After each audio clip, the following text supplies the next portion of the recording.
తెచ్చిన తర్వాతే ఈ రోజు సర్పంచులైనా జెడ్పీటీసీలైనా ఎంపీటీసీలైనా అని చెప్పి ఈ రోజు సందర్భంగా చెప్తా ఉన్నాం. ఎందుకంటే ఈ రోజు బీసీలకి ఈ రోజు ఇన్ని పదవులు అలంకరిస్తున్నాం. ఇక్కడ వేదిక ఉండి మాట్లాడుతున్నామంటే ఒక నందమూరి తారక రామారావు గారు మాత్రమే అని చెప్పి ఈ రోజు సందర్భంగా కుండల మీద చేసుకొని చెప్తా ఉన్నాం. ఎందుకంటే ఆనాడు స్వర్గీయ నందమూరి తారక రామారావు గారు బీసీలకు రిజర్వేషన్లు చట్టం తేకపోతే ఈ రోజు ఎవరు కూడా పోటీ చేయలేం, ఎవరిని కూడా ఇక్కడ సర్పంచులుగా నిలబడలేమని చెప్పి ఈ రోజు తెలియజేస్తా ఉన్నాం.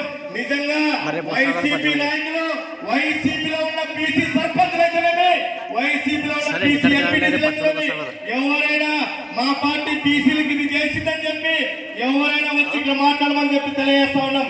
ఎందుకంటే వైసీపీ పార్టీ వాళ్ళు ఎక్కడ కూడా ఈ రోజు న్యాయం జరగలేదు.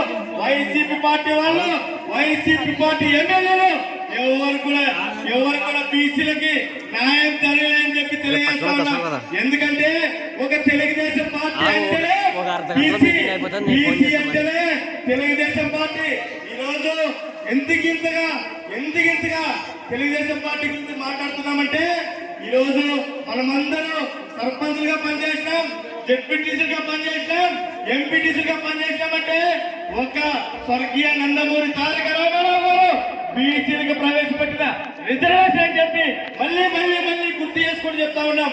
ఎందుకంటే తెలియని వాళ్ళకి తెలియజేయండి, వైసీపీ వాళ్ళకి ముందుగా తెలియజేయండి అని చెప్పి సందర్భంగా తెలియజేస్తా ఉన్నాం. ఎందుకంటే ఈ రోజు ఏ శ్యామబాబు గారికి ఎందుకు ఓటు వేయాలా అని వైసీపీ వాళ్ళు అడిగితే ఒక్కటే చెప్పండి, ఈ నియోజకవర్గంలో దూలకొండలో, నలకదొడ్డిలో, పుస్తకాలలో, పులికొండలో బీసీల మీద కేసు పెట్టింది ఈ ఎమ్మెల్యే శ్రీరామ గారు అని చెప్పి తెలియజేయండి.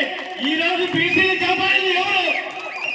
శ్యామబాబన్న ఇదే పులికొండలో సర్పంచ్ ఎలక్షన్ వస్తే 100 మంది మీద సబ్జెక్టు పంపించింది.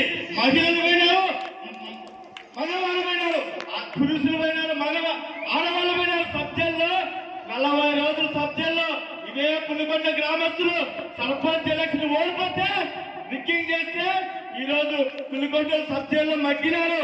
ఈరోజు ఆ రోజు బీసీలు సబ్జెక్టులు పెట్టలేదా అని చెప్పి ఈ రోజు ఎమ్మెల్యే గారు నిలదీయండి. ఎందుకంటే మా బీసీలకి పనిచేసినామని చెప్పి ఇదే ఎమ్మెల్యే శ్రీరాము గారు మొత్తుకుంటూ వస్తుంది. ఎక్కడ నువ్వు అభివృద్ధి చేసినావు, ఎక్కడ అభివృద్ధి చేయకపోగా బీసీలకి దాడులు జరిపించావు. ఏ ఊర్లో పుస్తకాలలో కేసులు పెట్టారా? నువ్వు బీసీల మీద నలగదొట్టిలో కేసులు పెట్టారా? బీసీల మీద ఇదే జూదేపల్లిలో మీ పార్టీ సర్పంచులే బీసీలే కొట్టిపోయినారు. ఎవరు కాపాడారు బీసీల్ని అని చెప్పి తెలియజేస్తా ఉన్నాం. ఎందుకంటే ఈ రోజు బీసీల గురించి ఒక కేఈ శ్యామబాబన్న మన బీసీ నాయకుడు, మన వెనక ఉన్నారు కాబట్టి ఈ రోజు ఇంత గట్టిగా మాట్లాడుతున్నాం. ఎవరు వస్తారో రండి. ఈ రోజు మా నాయకుడు ఉన్నాడు, మా శ్యామబాబన్న ఉన్నాడు. మా శ్యామబాబన్న గెలుపు ఎవరు ఆపలేరని చెప్పి మనమందరం కూడా నిగ్గచ్చిగా తెలియజేయాలని చెప్పి తెలియజేస్తా ఉన్నాం. ఎందుకంటే ఈరోజు మనం ఈరోజు